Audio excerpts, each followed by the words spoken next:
Boa noite a todos. Estamos respirando evangelização, educação, já tem aí alguns dias. Desde o seminário que foi promovido pela Federação Espírita da Flórida, onde amigos também do trabalho de evangelização do estado da Flórida, veio o pessoal de Orlando, veio o pessoal de Tampa, veio o pessoal de Fort Myers, veio muita gente, muitos corações amigos, e nos reunimos nessa sexta, no sábado e no domingo aqui no Conchas Living, onde pudemos conversar sobre evangelização, trocar experiências nessa área. Então foi um final de semana muito rico e muito emocionante, diga-se de passagem, né?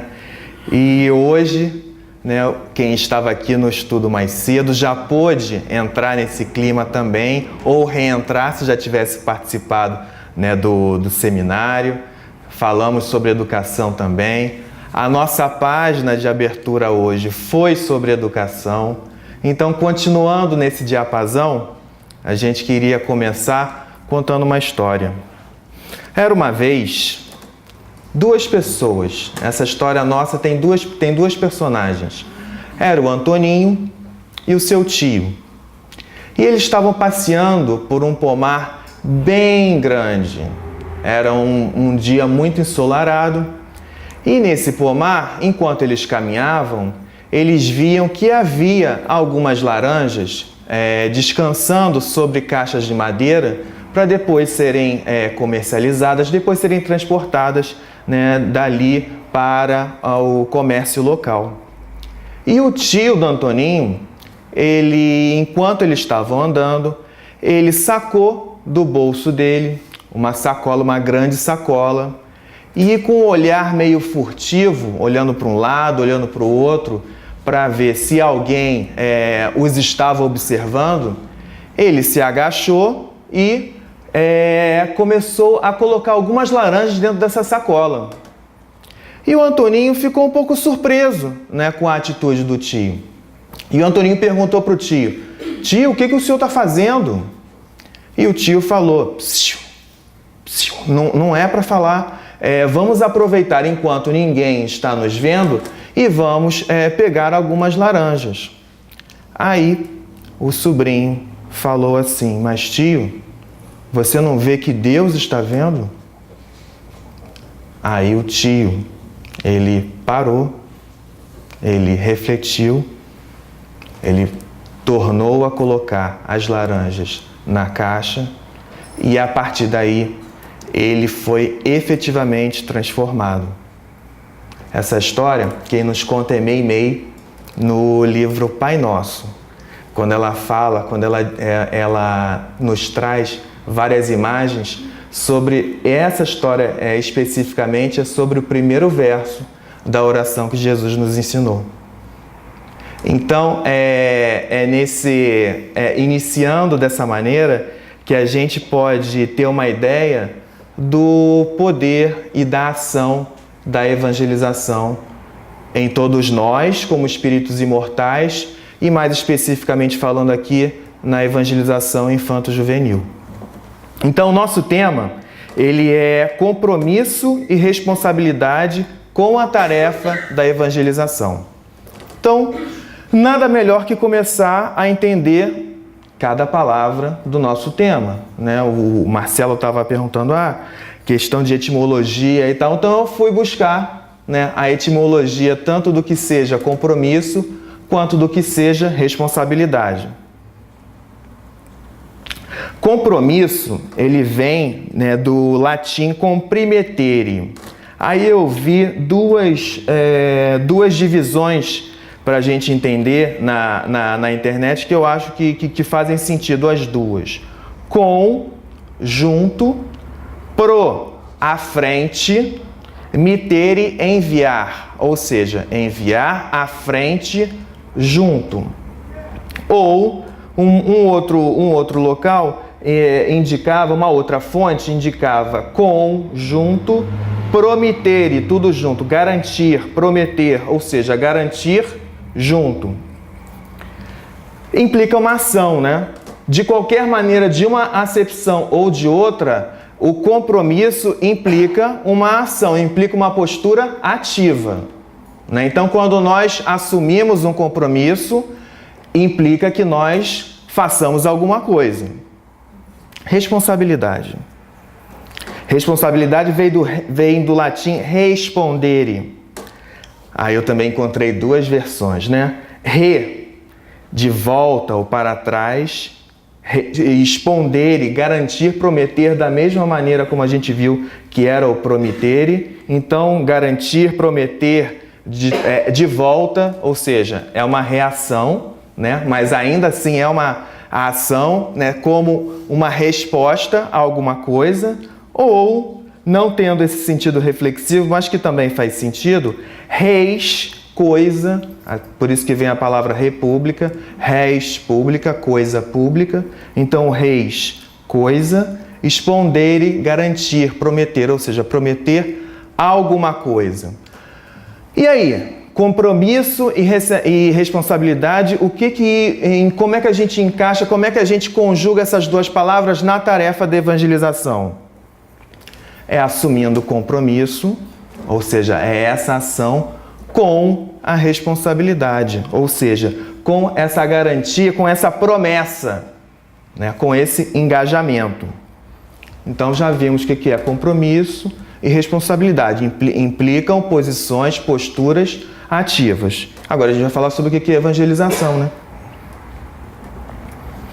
Evangelização, o evangelho, o Marcelo comentou no estudo mais cedo, a palavra evangelho vem do grego bom, angelion, notícia, daí anjo, né? Angelion, anjo, é um enviado, é aquele que dá a notícia. Então são as boas novas. E aí vem a questão que também foi muito debatida aqui no estudo de mais cedo. Se nós imaginamos, ou se nós já temos a certeza de que a lei de Deus está escrita no livro dos Espíritos, né? Não, né? Na consciência, né? Se nós já entendemos que a lei de Deus está escrita na consciência, a gente não vai ensinar nada de novo. O trabalho nosso vai ser o de despertar essa lei de Deus, porque a consciência precisa ser despertada. Então aí a gente consegue entender que muito mais do que colocar algo, ou seja, de fora para dentro dos corações daquelas crianças que nos são confiadas naquele curto período de tempo, muito mais do que isso é extrair o que já está dentro dos corações. É o fazer despertar a lei de Deus que já está na nossa consciência e que, por vezes, ela se encontra amodorrada, ela se encontra adormecida, né? Então, para que esse despertar ele se dê, então é preciso que a gente, como a gente falou do compromisso, a gente falou da responsabilidade, a evangelização é o evangelho em ação. Para que o evangelho esteja em ação, é necessário que a gente promova a vivência, a prática do evangelho. E é essa a tarefa que nos cabe. O que é essa vivência? A gente falou que a gente vai falar um pouquinho mais tarde, a gente traz o conhecimento, foi o Marcelo falou da informação, então a gente vai trabalhar a cabeça, aí depois a gente como progresso intelectual, também foi outra discussão que o Ivan estava tendo aqui no nosso grupo, discussão no bom sentido, tá, gente? Então, depois que a gente trouxe, né, o conhecimento, a gente trabalhou a cabeça, a gente tem que vivenciar, a gente tem que trabalhar o nosso sentimento. Então, da cabeça, indo para o coração. E a partir daí, dessa vivência, a gente tem que partir para a prática. Então, é envolver cabeça, coração e mãos. É esse o caminho que a gente deve seguir. Mas, né? Para que a gente possa fazer esse caminho, a gente tem que adequar a mensagem à faixa etária com a qual a gente está lidando. Para a gente proporcionar essa vivência que realmente toque, que realmente sensibilize. Então, para isso, para que haja essa adequação, é necessária a nossa preparação para a atividade evangelizadora. Bom, vamos então, sob uma perspectiva mais ampla, para a gente, então, vamos partir agora, né, do mais amplo, do geral, para o específico, né? A gente definiu o que é evangelização, mas vamos primeiro nos enxergarmos todos aqui como espíritos imortais nesse processo de encarnação em que todos nós nos encontramos. E aí a pergunta é: viver para quê? Kardec fez essa mesma pergunta. Está lá na 132. Qual é o objetivo da encarnação dos espíritos? Justamente, viver para quê? Olha que interessante a resposta do Livro dos Espíritos. Quando a gente fala em objetivo, né, a partir das capacitações que nós tivemos aí ao longo, né, desse trabalho de evangelização, sempre esse ponto do objetivo foi bastante enfocado. Por quê? Porque é o que começa, é o que norteia o nosso planejamento.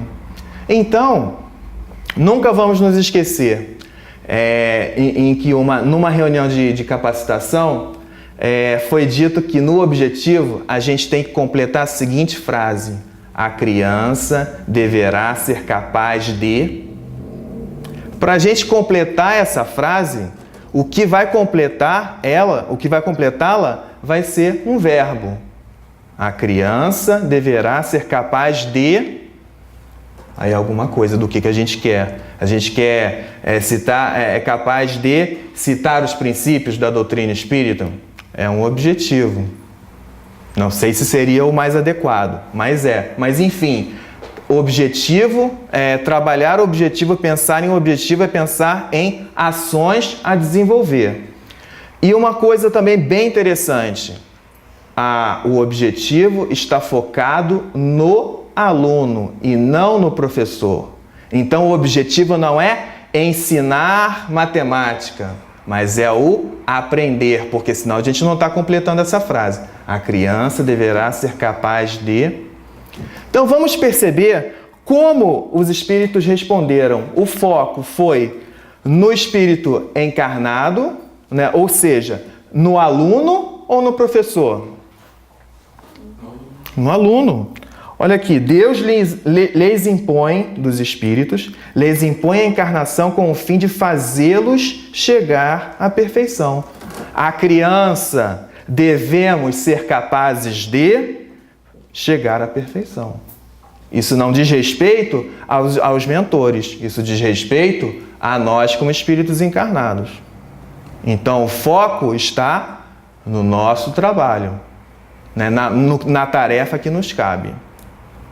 Para uns é expiação, para outros missão. Mas para alcançarem essa perfeição, têm de sofrer todas as vicissitudes da existência corporal, todas as dificuldades da existência corporal. Nisso é que está a expiação. Visa ainda outro fim a encarnação.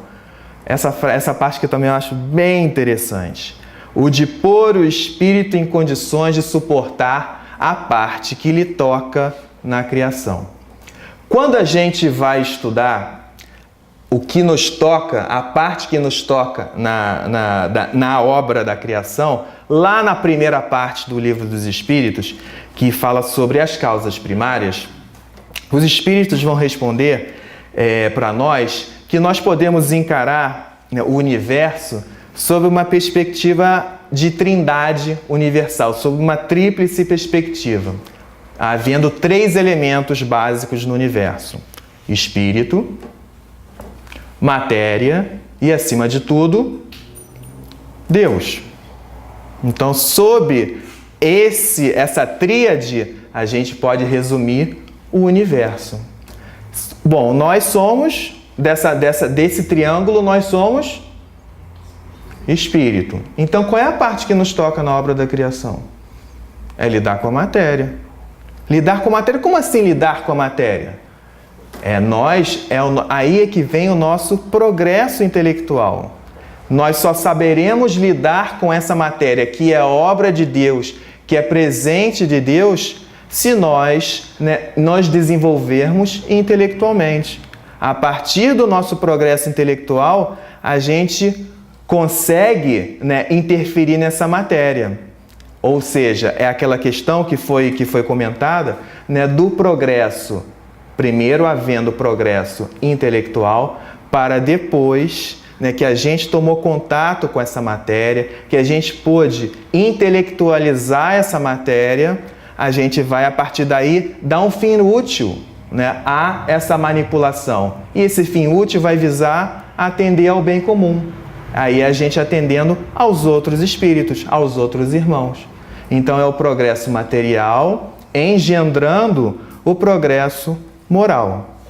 Esse é o caminho que nos cabe percorrer, Então essa é a nossa figura, é o nosso quadro mais amplo, Nós, como espíritos encarnados, na posição todos aqui de evangelizandos, e o objetivo é que nós devamos ser capazes de chegar à perfeição. Então, viver para quê? Para isso. Evangelizar para quê? Então, a gente foi buscar as diretrizes que a FEB, a Federação Espírita Brasileira, nos traz em relação à evangelização. E depois a gente vai ver se o que a gente está propondo na evangelização se vai ao encontro do nosso objetivo ou se vai de encontro ao objetivo. Ou seja, se estamos caminhando para ou se estamos nos afastando do nosso objetivo. Vamos ver aqui quais são os propósitos, os objetivos da evangelização. Promover a integração do evangelizando consigo mesmo, com o próximo e com Deus. O que nada mais é, e essa reflexão quem nos trouxe foi a Miriam Duzi, que esteve conosco durante o seminário da evangelização, nada mais é do que a máxima de Jesus. Amar a Deus sobre todas as coisas e ao próximo como a si mesmo. O amor não é uma forma de integração? Então, se nós conseguimos vivenciar essa máxima de Jesus, esse amor vai promover essa integração com nós mesmos, com o próximo e com Deus. Proporcionar o estudo da lei natural, e aqui foi também mais uma vez um outro comentário que foi feito durante o estudo de mais cedo, proporcionar o estudo da lei natural que rege o universo e da natureza, origem e destino dos espíritos, bem como de suas relações com o mundo corporal.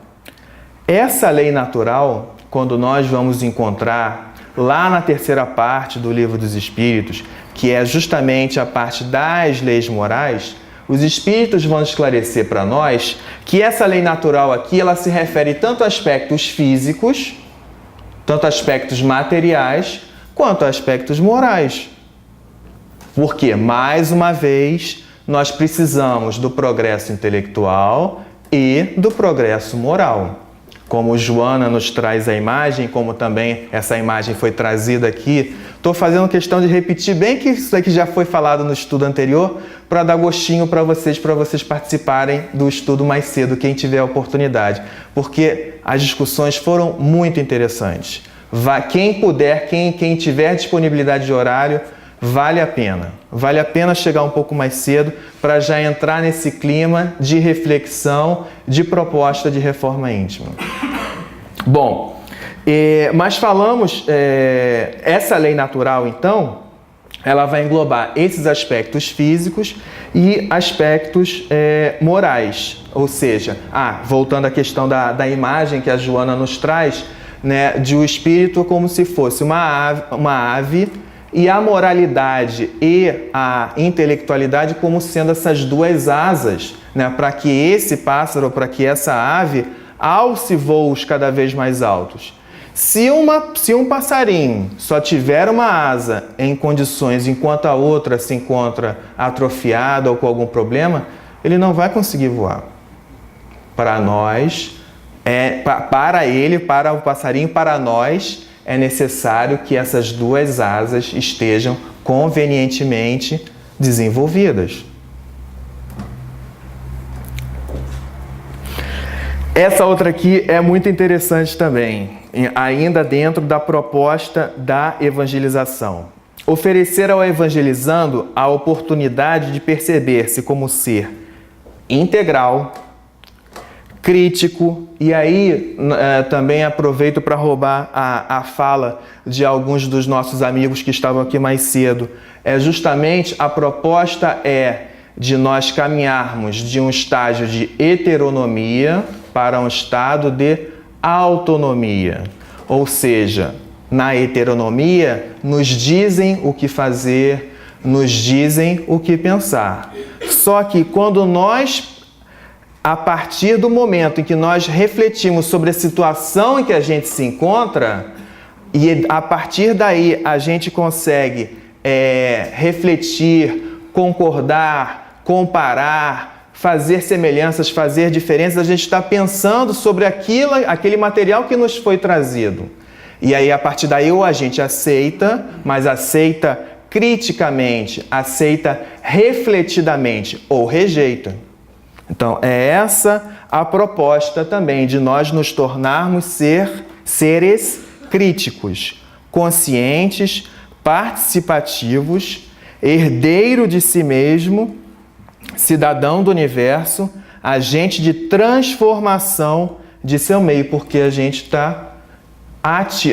tem uma postura ativa perante a vida. Então, tendo essa postura ativa, nós seremos capazes, nós teremos essas ferramentas para a transformação do seu meio, rumo a toda a perfeição de que é suscetível. Uma perfeição aparecendo aqui. Então, a gente consegue ver bastante semelhança entre a proposta da evangelização e a proposta da encarnação. Então, sendo assim, a evangelização influencia na encarnação? Sim, né? Favorece a nossa encarnação.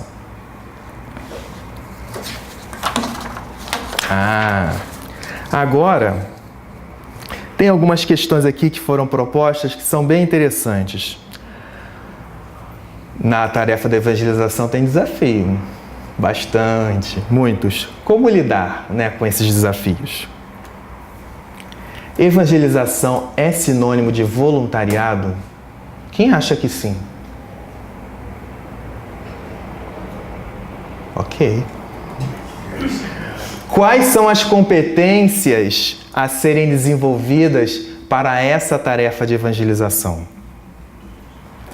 Nós tiramos aqui, bem interessante, foi uma amiga muito querida que me fez conhecer esse material, da Federação Espírita Paraibana, e são podcasts.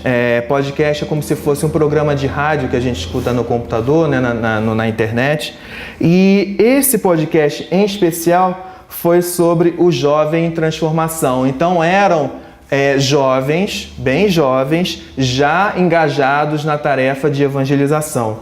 Então nós vamos escutar um trecho bem rapidinho dele, que vai tratar um pouco dessas questões aqui que foram apresentadas no início, né? A questão do como lidar com os desafios, se evangelização é sinônimo de voluntariado e quais são as competências a serem desenvolvidas.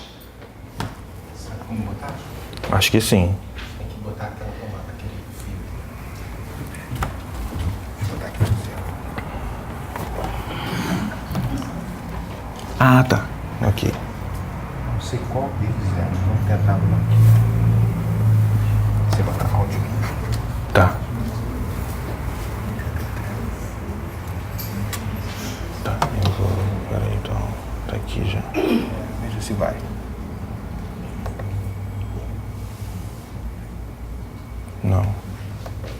Aí não?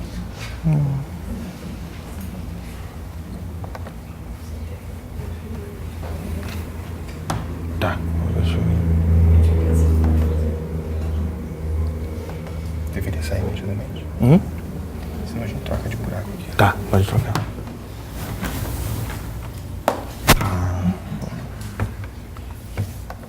Sala de aula. Mas tá só aqui. Tá só aqui, né? Bota de novo. Vontade, o querer é mais. Vai. Isso. Para não se frustrar ao estar na sala planejando aulas muito boas, em contextos com dinâmicas, mas que o público não vai absorver, não vai responder àquela expectativa. A necessidade há em todas as classes, em todos os grupos.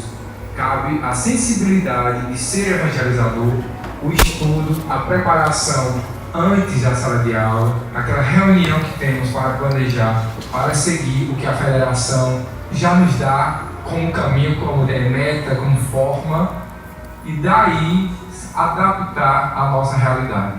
Então, a palavra para responder o desafio seria adaptação. Eu concordo, porque às vezes a gente tem uma noção que por ser um trabalho voluntário, a gente não precisa se preparar e se dedicar tanto. Mas, muito pelo contrário, né? Muito importante você falou. Voluntariado e evangelização não são sinônimos. Voluntariado é quando a gente se dispõe naquele momento que nos sobra. Evangelização é um compromisso em tempo integral. Então precisamos dissociar esse pensamento. Somos trabalhadores, recebemos por isso, nos comprometemos com isso. Não somos voluntários. Justamente. A boa vontade, né, é só o primeiro passo, é o pontapé inicial.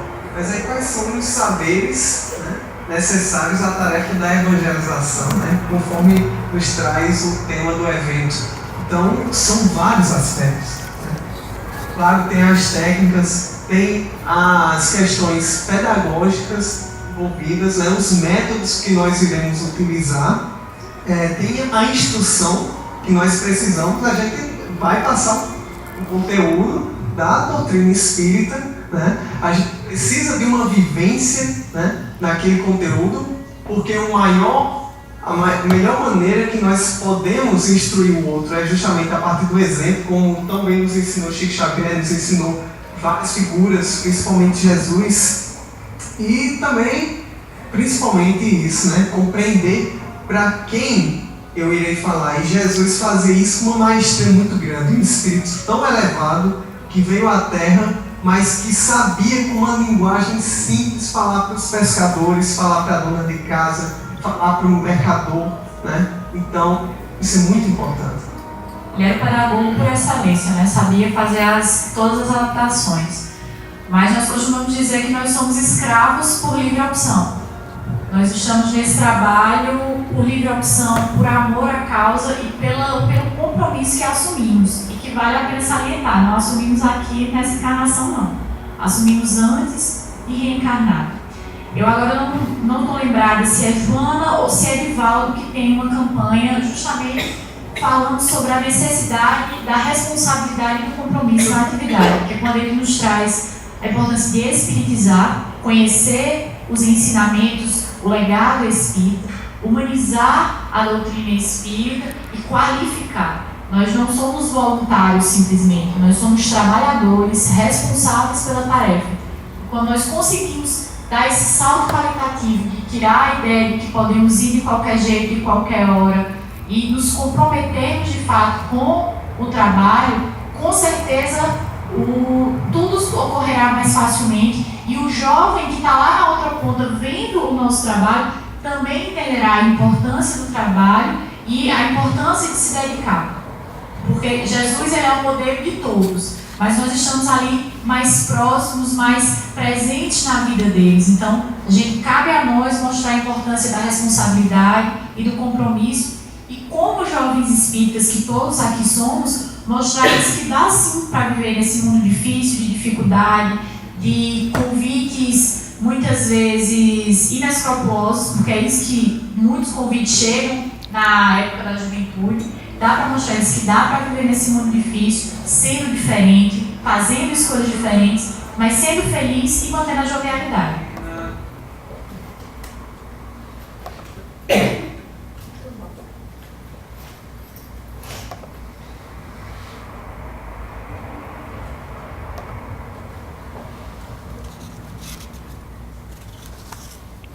Bom, é bem interessante, recomendo quem tiver curiosidade. A gente, graças a Deus, a gente tem muito material disponível, e agora com a internet a gente consegue compartilhar, né, experiências, compartilhar vivências, compartilhar material, vale a pena. Bom, mas tirando aqui, comentando aqui algumas questões, né, sobre o que norteia, né, a atividade evangelizadora. E um dos comentários foi justamente buscar o que a Miriam trouxe para a gente, como buscar as excelências. Que excelências são essas? Que competências são essas que nos cabem desenvolver? A excelência doutrinária, que é o que a Joana, a companheira ficou em dúvida se era Joana ou Divaldo, era a Joana que traz esse projeto de espiritizar, qualificar e humanizar. Então vamos primeiro para o espiritizar. Por que necessário? Para que nós aqui não saiamos do auditório pensando que Deus é Stevie Wonder. Pô, nada a ver, né, que eu estou falando, né? Vamos lá, vamos entender isso. Existe dentro da filosofia, existe uma área que se chama lógica, e tem um conceito dentro de lógica que se chama falácia. A falácia é o quê? São conclusões erradas que nós tiramos a partir de ideias erradas, a partir de axiomas, a partir de pressupostos errados. Então vamos lá. Então nós estamos aqui, né, na reunião, acho que eu já contei essa história, mas enfim, vale a pena repetir. Todo mundo concorda que Deus é amor? Ok, Deus é amor. Então aí o papo vai, a gente continua conversando dentro dessa linha, e aí vamos dizer que, de uma maneira muito sutil, a gente entra com aquela frase que é mais dito popular do que realmente verdade, que o amor é cego, né? Então vamos lá. Deus é amor. O amor é cego. Stevie Wonder é cego. Qual é a conclusão lógica? Deus é Stevie Wonder. Então, é por isso que é necessário o espiritizar. É por isso que é necessário que nós estudemos, para que nós não sejamos levados por conclusões falsas. Que a gente estuda aqui e ali e a gente tenta trazer, construir uma reta, né, ligando esses dois pontos, sem que a gente saiba do abismo que existe entre um ponto e o outro. Então a necessidade de espiritizar é grande. A excelência metodológica.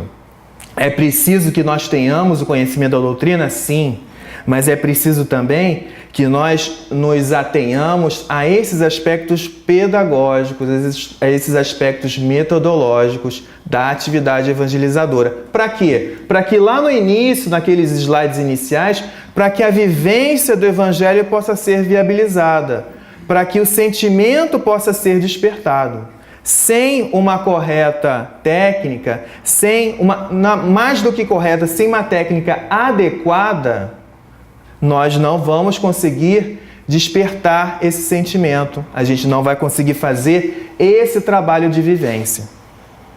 Então, espiritizar, qualificar e humanizar. O que é esse humanizar? Então, a gente sentiu, a gente pensou, mais uma vez, pensou, cérebro, a gente sentiu, a gente vivenciou, a gente se sensibilizou, coração, E agora a gente tem que buscar essa excelência relacional. A gente vai partir para a ação. Então, a gente vai se confrontar. E que ambiente melhor do que o centro espírita para a gente desenvolver essa capacidade relacional? Porque aqui é um ambiente controlado. O que eu quero dizer por ambiente controlado? Existe todo um apoio da espiritualidade amiga vinculada aos trabalhos dessa casa que facilita que nós aqui desenvolvamos essas capacidades, que nós já sejamos intuídos a sermos mais fraternos, porque aqui todo mundo gosta de cooperar, não gosta? Todo mundo se sente, né, mais à vontade. Existe uma atmosfera espiritual conspirando a nosso favor, que nem sempre a gente encontra essa atmosfera no nosso trabalho, nem sempre a gente encontra essa atmosfera no edifício, no prédio em que a gente mora. Então aqui a gente conta com esse empurrãozinho da espiritualidade amiga, favorecendo a ambiência espiritual para que a gente consiga se desenvolver.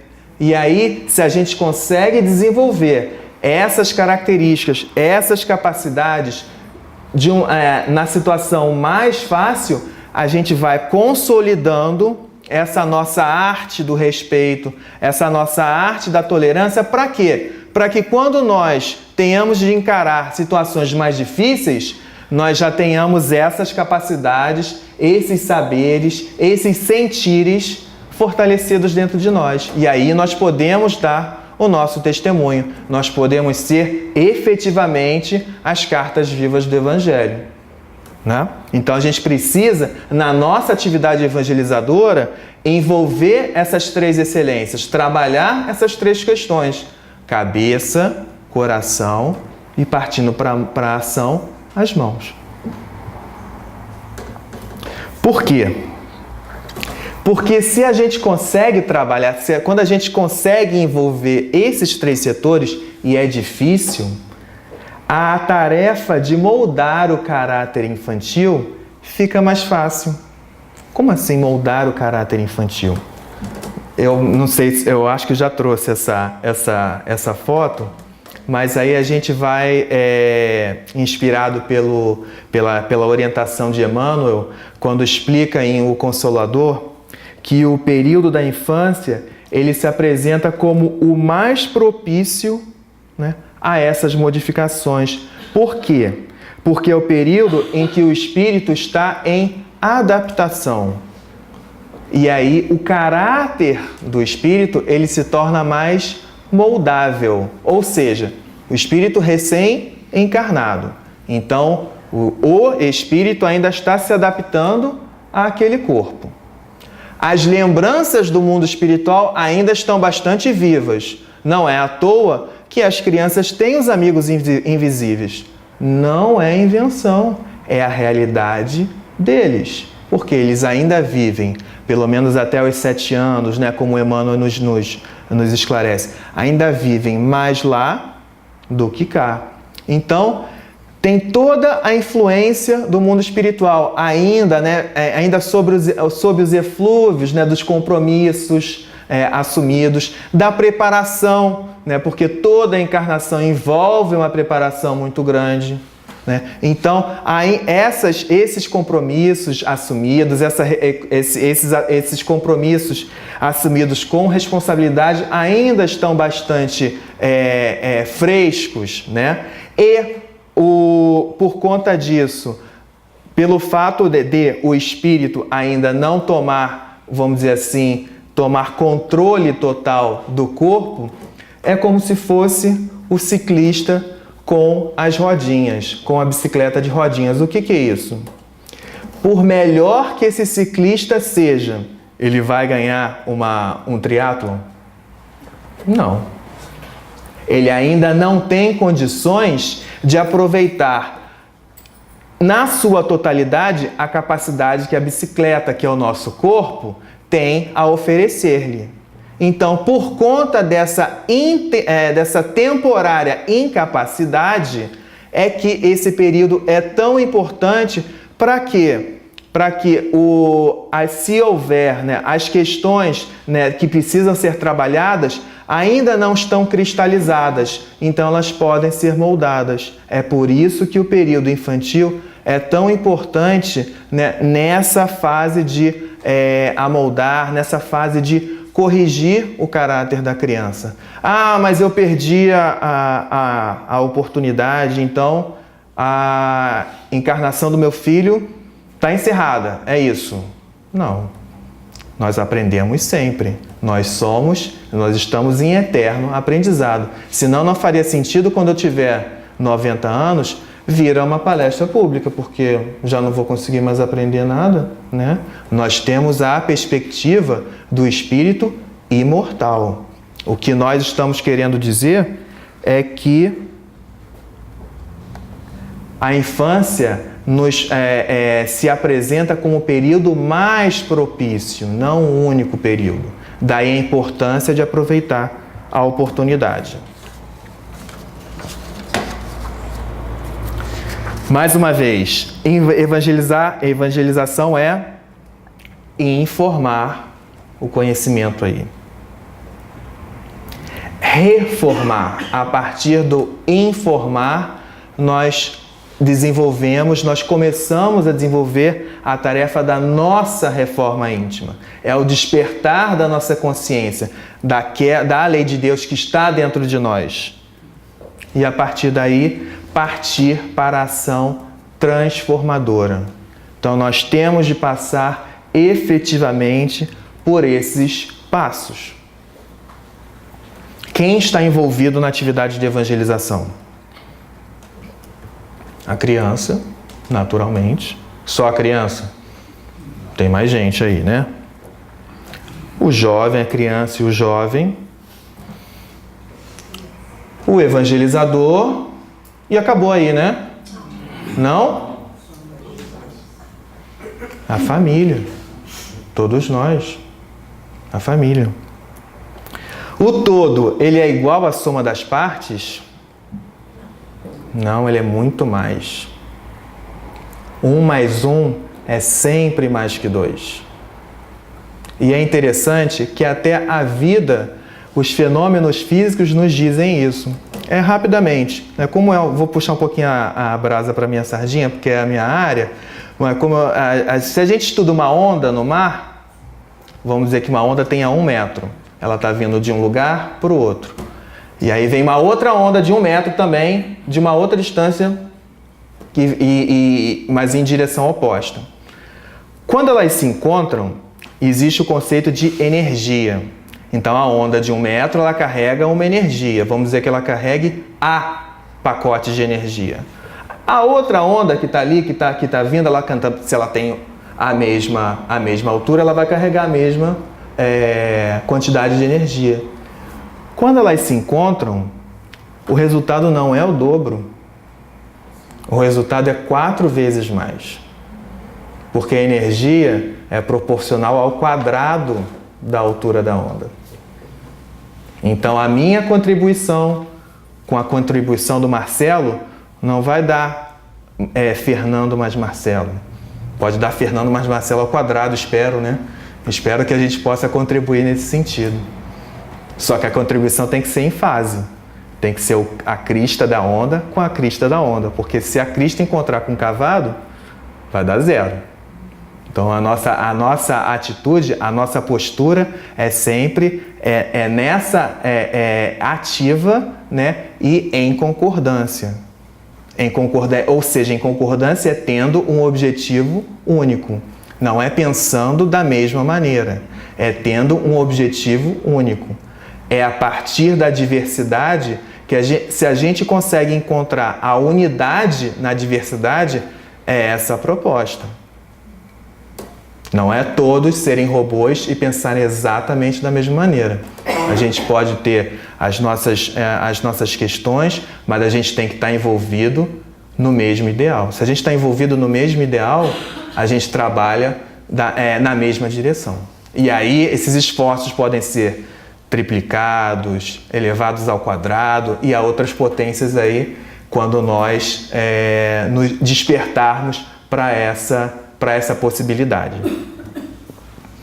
E eu queria terminar com um depoimento que eu achei muito interessante sobre o efeito da semeadura da evangelização para evangelizadores e evangelizandos.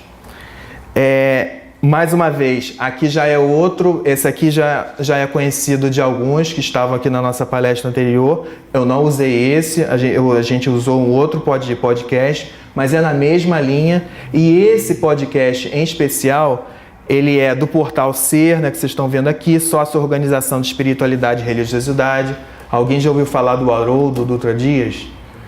Pois é, ele mais uma equipe grande, eles compõem, né, o Portal Ser, então eles fazem, organizam esses podcasts, esses programas que têm temas bastante interessantes. E esse específico fala sobre a evangelização de bebês.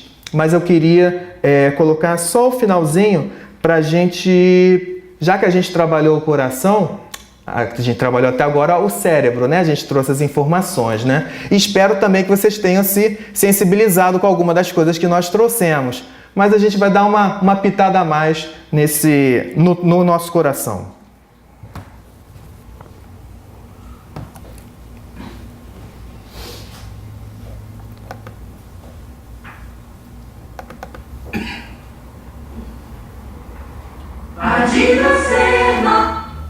Agora vocês só me perdoem porque tem só que achar aqui, senão a gente vai... ok.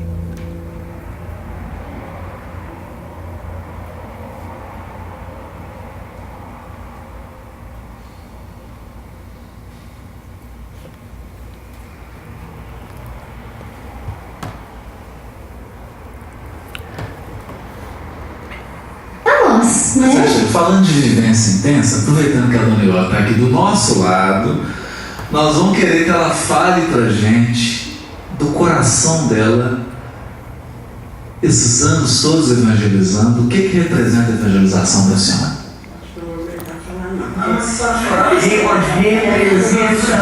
Tudo na minha vida, não só da minha, do meu marido até hoje. Nós não estamos separados, estamos ligados ainda, né, Tânia? E com os filhos também, que graças a Deus todos dentro da doutrina. Fazer quase 50 anos que a gente está dentro da doutrina, e para mim é a maior riqueza da minha vida, tá? Então é muito importante. Eu espero que os meus netos, os meus filhos também já acompanharam a gente, né? Mas que todos os netos ficam dentro dessa doutrina, porque ela é maravilhosa. E é muito importante na nossa vida. Se não fosse hoje, eu não estaria tão feliz, tão tranquila, porque separado do meu bem, né? É muito difícil. Ela tá falando isso, porque o seu Lúcio, ele tá aqui, mas só que ele tá sem o corpo, né? Então, tá em outro plano, estão todos aqui nos acompanhando, nos ajudando, né? Mas o que eu acho mais bonito da fala da Dona Iólia é isso, que se não fosse a evangelização, essa experiência, ela não estaria passando por essas experiências todas, que são desafiadoras e muitas dolorosas, mas ela está feliz. Então eu acho que nós vamos voltar na pergunta inicial do Pode Ser. Para que a gente leva um filho para a evangelização? Para que quando ele ficar mais velho e tenha passado por muitas coisas na vida, ele vire para a gente e fale assim: olha pai, olha mãe, eu tenho passado por muitas coisas difíceis, mas eu estou feliz. Porque a evangelização me ensinou isso, me deu uma base para que eu possa enfrentar a vida e as dificuldades com o Evangelho no coração e, portanto, com esperança, com alegria de que isso também passa, como dizia a nossa evangelizadora Maria de Nazaré.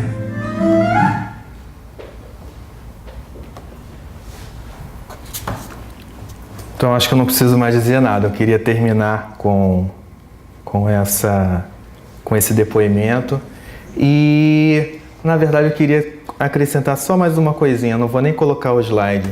É um convite e é um pedido. O convite é que todo mundo, na medida do possível, né, aí eu vou puxar a brasa para minha sardinha, mas aí o Centro Espírita ele oferece N oportunidades de a gente trabalhar, né? Então, quem tiver interesse, vamos procurar a Andréia, vamos procurar os trabalhadores da evangelização, porque eu sei que a gente está sempre precisando de ajuda. Lá no Cefa, a gente tenta cooptar trabalhadores a todo momento, e acredito que em outros centros a situação não seja diferente. E o pedido é que vocês, com sinceridade, durante as suas preces, quando forem dormir, que vocês possam envolver esses trabalhadores, né, nas suas preces, porque as dificuldades são grandes, né, a dificuldade, né, em adquirir aquelas competências, né, do espiritizar, do qualificar, do humanizar. Todos nós aqui estamos em aprendizado e precisamos muito dessa atmosfera espiritual favorável para que a gente possa trabalhar as nossas imperfeições, para que a gente possa, como a gente apresentou aqui na questão 132, como os Espíritos nos esclarecem, para que a gente possa chegar à perfeição, né? Que é o caminho, que é a única fatalidade de todos nós. Então, que vocês possam envolver esses trabalhadores da evangelização e os outros trabalhadores também, obviamente, nas suas preces, para que todos juntos nos sintamos mais fortes e possamos prosseguir com mais solidez, com mais segurança. Obrigado a todos.